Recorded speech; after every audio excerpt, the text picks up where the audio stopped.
Hey guys, Gamel here. Sorry, I'm still a little bit sick. But anyway, hey guys, Gamel here with a little bit more of a reading. And this story is called Cave Story. Not based off the game, sadly. Not based off the game. And I helped edit and write this story. So, yeah.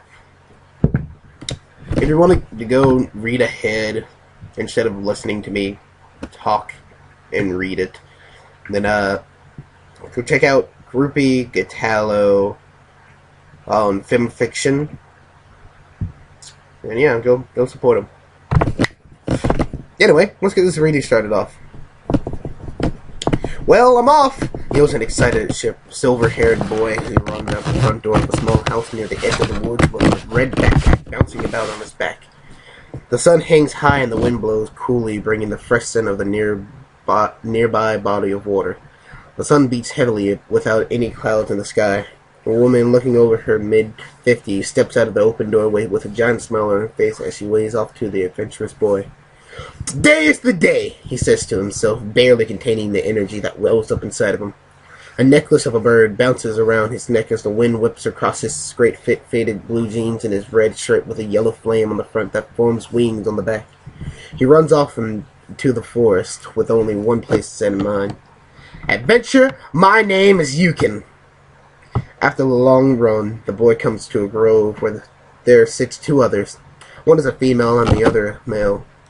The male wears a black shirt with a skull and wings on the front of it. He also has a necklace with a cross around his neck made of silver metal, and he wears dark blue jeans with holes towards the bottom of his pants legs.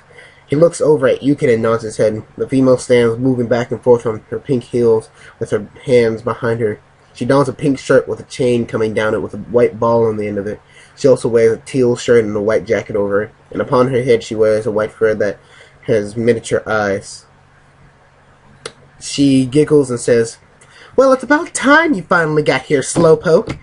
Yukon just shrugs his shoulders, saying, "I wanted to get a good breakfast in today." The male stands up and says, "Well, now that we're all here, let's get going." "Right," Yukon says, running up beside his friends. As they set off, Yukon grabs the two shoulders and asks, "Wait, where are all your stuff?"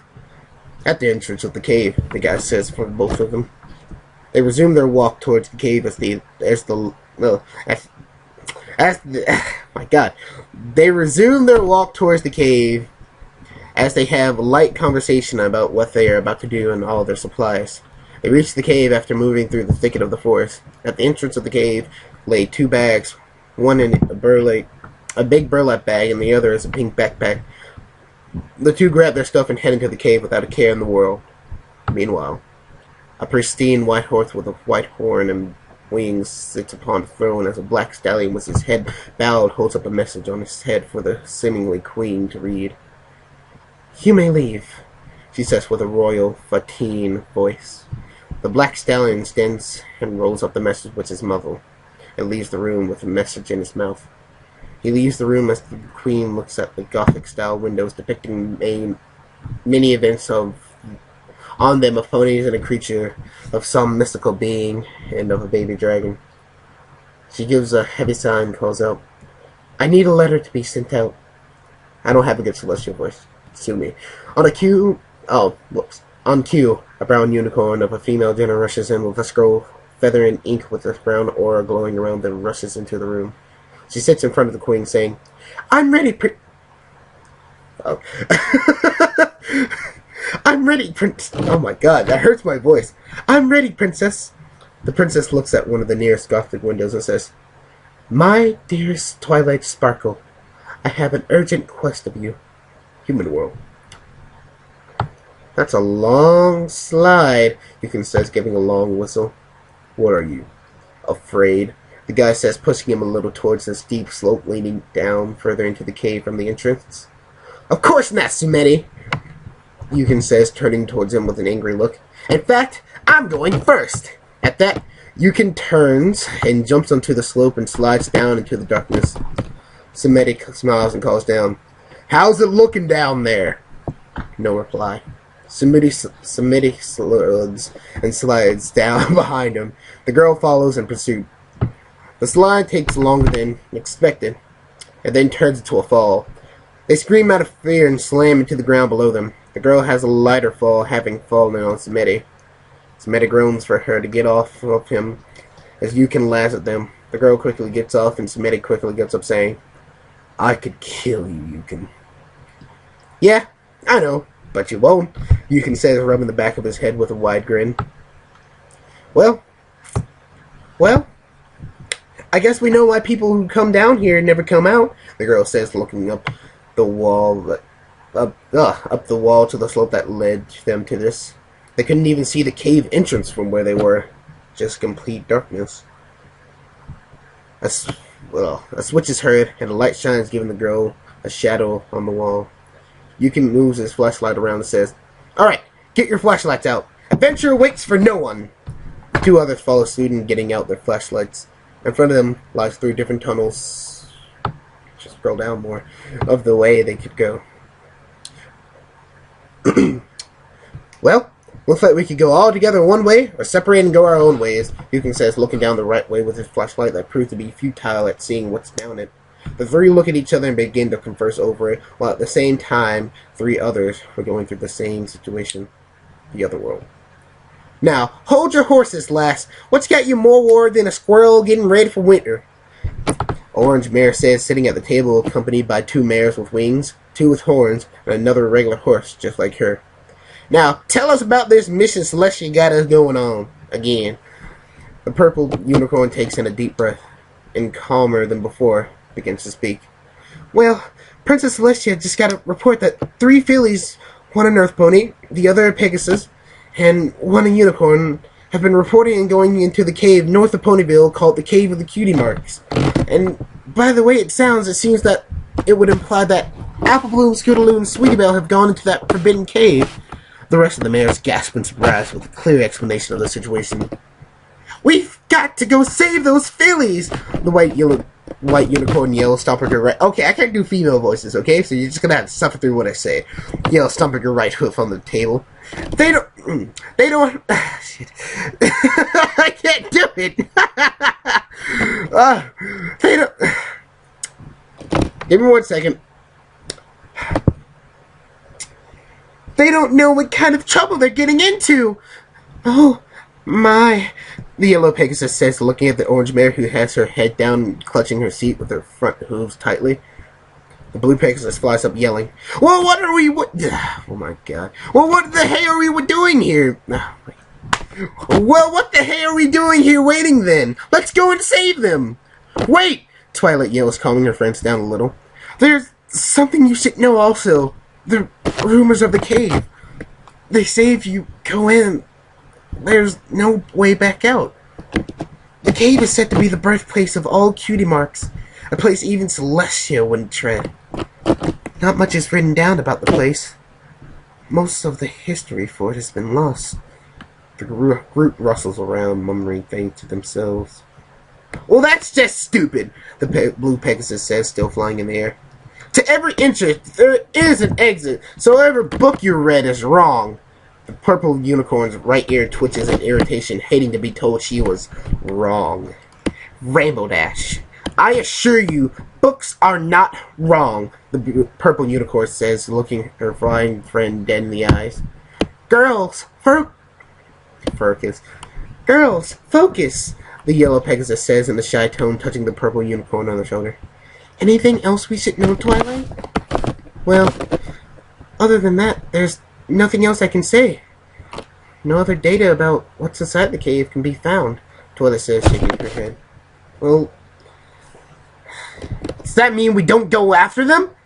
'Cause I'll be damned if I don't get Apple Bloom back," Applejack yells, tears running down her cheeks. "And if you guys don't go in, I'm sure as hay is," Twilight stands saying. "Don't worry, we're going to save those fillies. We've got to take everything important for this mission, and also we got to get prepared for never coming back." "I don't care just as long as I know Apple Bloom is safe," Applejack yells, still crying, but it's just a little less now. "Right. Well, everyone, let's get packing. I'll make sure I pack a bunch of goodies for us all, the pink Earth Pony says gleefully. Oh, whoops. Right, well, everybody, let's get packing. I'll make sure I pack a bunch of goodies for all of us, the pink Earth Pony says gleefully, quickly getting up and heading up the stairs of the building.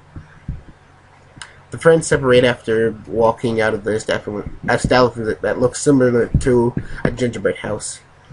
Twilight's place. Spike, we've got to talk, Twilight says, walking to her tree home that works separate as the town's local library. Excuse me?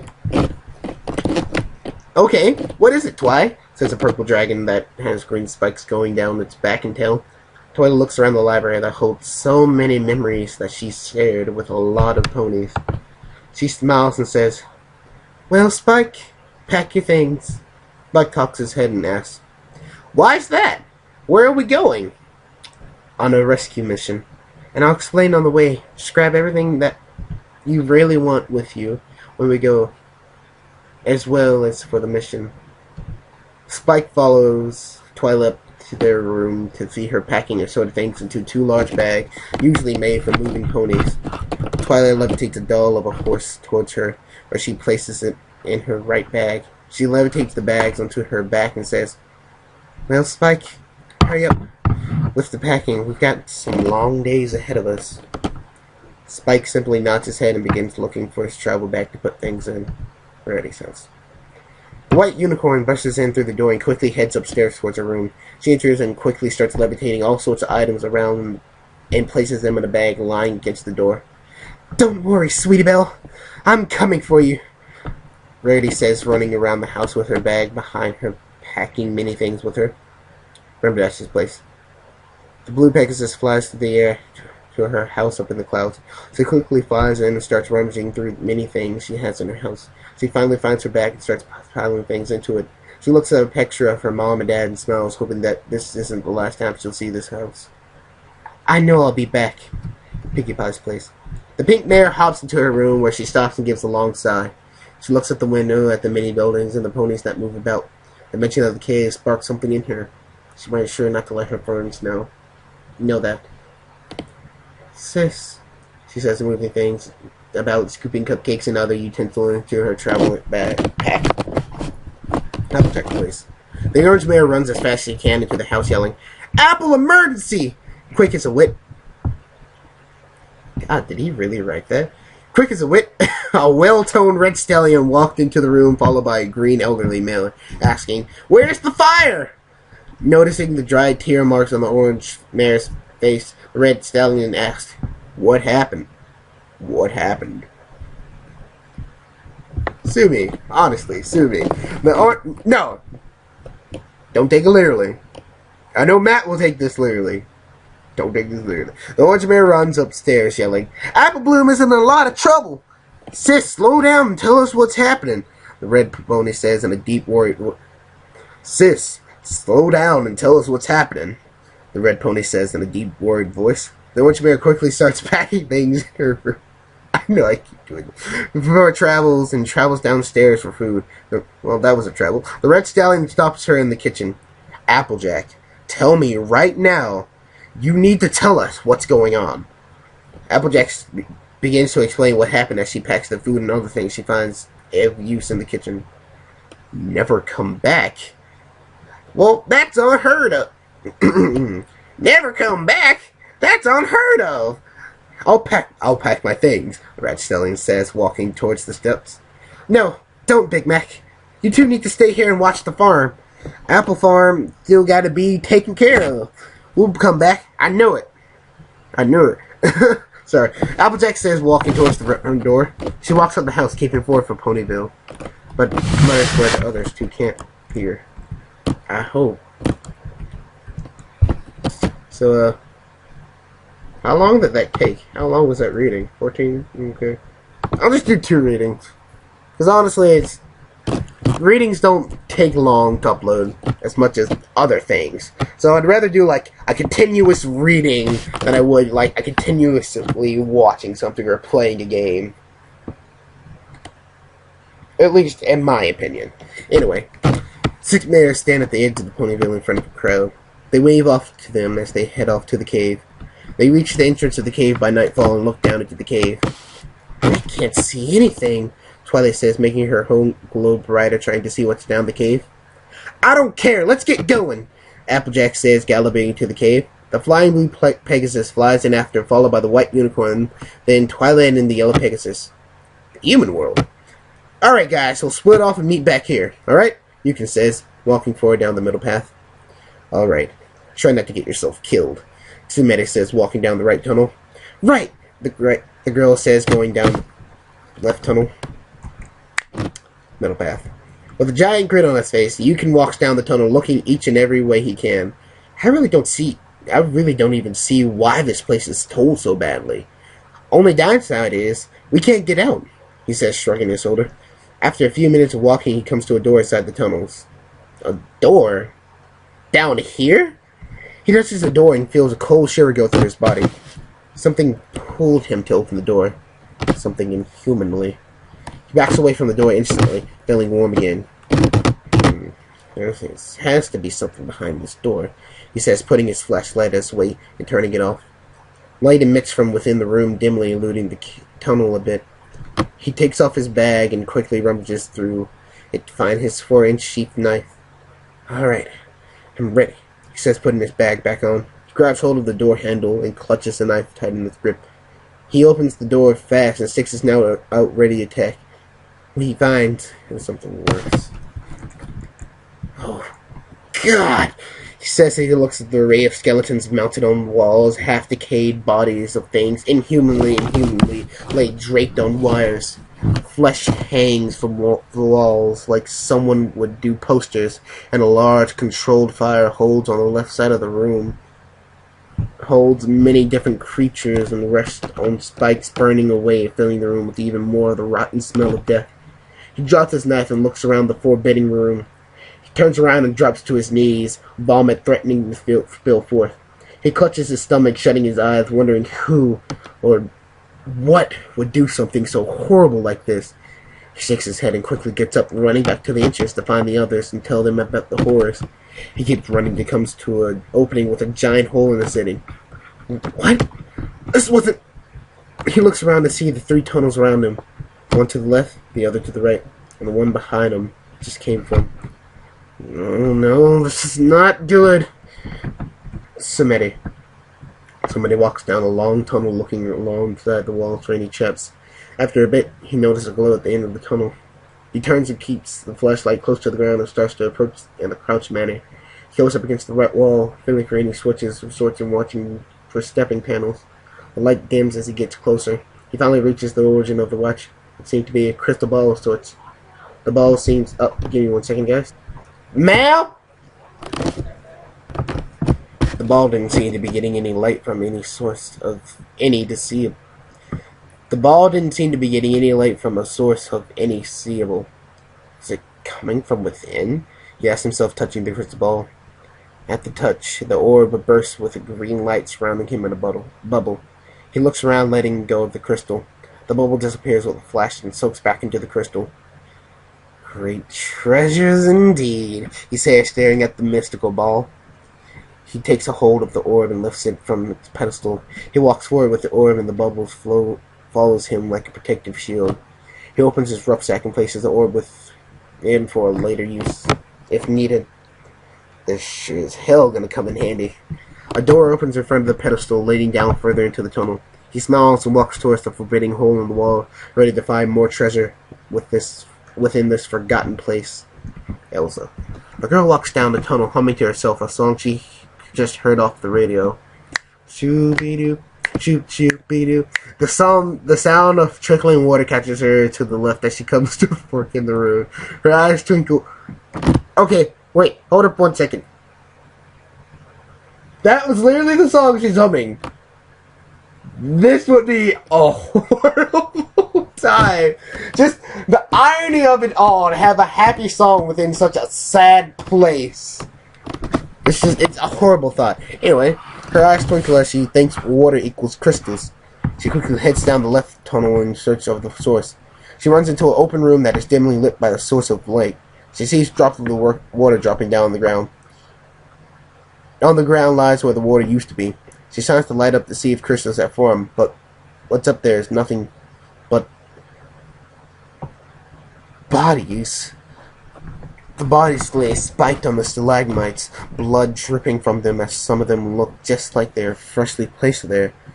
She backs away, looking in terror at the bodies above her. Some don't even look human.